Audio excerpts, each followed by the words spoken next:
السلام علیکم۔ صراط مستقیم چینل میں آپ تمام حضرات کو میں خوش آمدید کہتا ہوں۔ دوستو، بہت اہم ایک خبر میں آپ حضرات سے شیئر کرنے جا رہا ہوں کہ وزارت محنت یعنی وزارت عمل نے نقل کفالے یعنی کہ اپنے کفیل کو ٹرانسفر دوسرے کفیل کے پاس جانے کے لیے نیا قانون جاری کر دیا ہے، جس کی تفصیلات کچھ اس طرح سے ہیں کہ ریاض سے خبر آئی ہے کہ وزارت محنت نے نقل کفالے سے متعلق نئے قانون بنا دیے ہیں اور نئی شرائط جاری کر دی ہیں۔ پرانے تمام قانون اس سلسلے میں ختم ہو گئے ہیں، سسپینڈ ہو چکے ہیں۔ دوستو، اگر آپ نے میرے چینل صراط مستقیم کو سبسکرائب نہیں کیا ہے تو پلیز اس کو سبسکرائب کر لیں، بیل بٹن لازمی پریس کر لیے گا تاکہ جیسے ہی میں کوئی ویڈیو اپلوڈ کروں گا فوری طور پر آپ حضرات کو مل سکے گی۔ تفصیلات کے مطابق وزارت محنت نے اعلامیہ جاری کیا ہے کہ نقل کفالے سے متعلق نئے قانون جاری کر دیا گیا ہے۔ نقل کفالے کے لیے کسی بھی غیر ملکی کارکن کا کسی بھی آجر کے یہاں مخصوص مدت تک کام کرنا ضروری نہیں ہے۔ اگر کسی غیر ملکی ملازم نے ایک ادارے سے دوسرے ادارے میں نقل کفالی کی درخواست دی ہے اور اس طرح سے اس ادارے کے یہاں غیر ملکی کارکن کا ورک پرمٹ یا اقامہ ختم ہو گیا ہو اور اس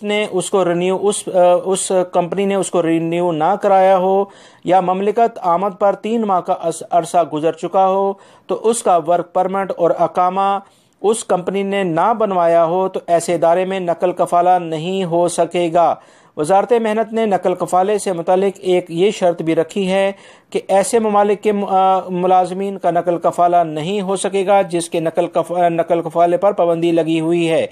اس طرح ایسے کمپنیز کے یہاں پر بھی نقل کفالے کی اجازت نہیں ہوگی جس کے بارے میں یہ ثابت ہو چکا ہو کہ اس نے اپنے ملازمین کو سیلریز نہیں دی ہیں اور وہ اس میں وہ تاخیری حربے استعمال کر کے اپنے ملازمین کو تنخواہیں نہیں دیتا ہے،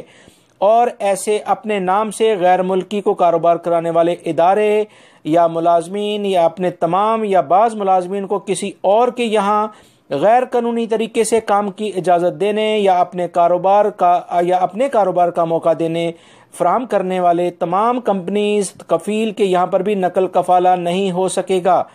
اس طرح سے نطقات یعنی کہ جو پوائنٹس ہیں ان کے لحاظ سے ایسے غیر ملکی کارکن کا نقل کفالہ اس کی کمپنی کی اجازت کے بغیر ہو سکتا ہے جس کا ورک پرمٹ یا اقامہ ختم ہو گیا ہو، یعنی وہ تمام غیر ملکی افراد جن کا اقامہ ان کی کمپنی کی وجہ سے ختم ہوا ہے اور انہوں نے ان کا فائنل ایگزٹ بھی نہیں لگایا تو وہ اپنا نقل کفالہ کروا سکتے ہیں۔ اس کے لیے انہیں پہلی کمپنی سے اجازت لینے کی ضرورت نہیں ہے۔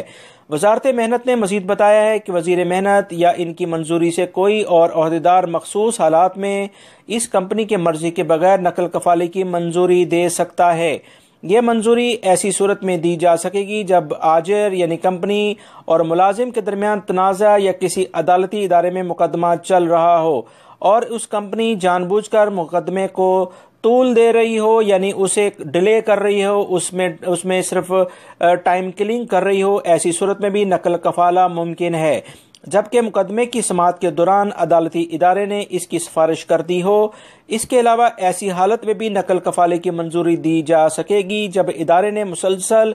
3 ماہ تک کارکنان کا جو ان کی سیلریز ہے وہ ادا نہ کی ہو یا اس میں تاخیری حربے استعمال کر رہے ہوں۔ دوستو، مجھے بہت سارے میرے بھائیوں نے میسیجز کرتے ہیں کہ ان کے کفیل ان کی کمپنی ان کی سیلری نہیں دے رہے ہیں،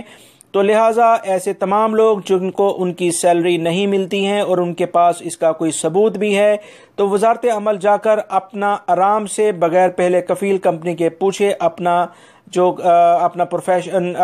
اپنا اقامہ ہے وہ کسی دوسرے کو تبدیل کرا سکتے ہیں۔ دوستو، یہ بہت اہم معلومات تھیں جو میں نے آپ سے شیئر کی ہیں۔ امید کرتا ہوں میری اس ویڈیو کو لائک کرنے کے ساتھ اپنے دوسرے دوستوں سے بھی شیئر کریں گے تاکہ ان قوانین سے وہ بھی باخبر ہو جائیں۔ میرے چینل کو سبسکرائب کر لیے گا، بیل بٹن لازمی پریس کر لیے گا۔ اپنا بہت سارا خیال رکھیے گا۔ السلام علیکم۔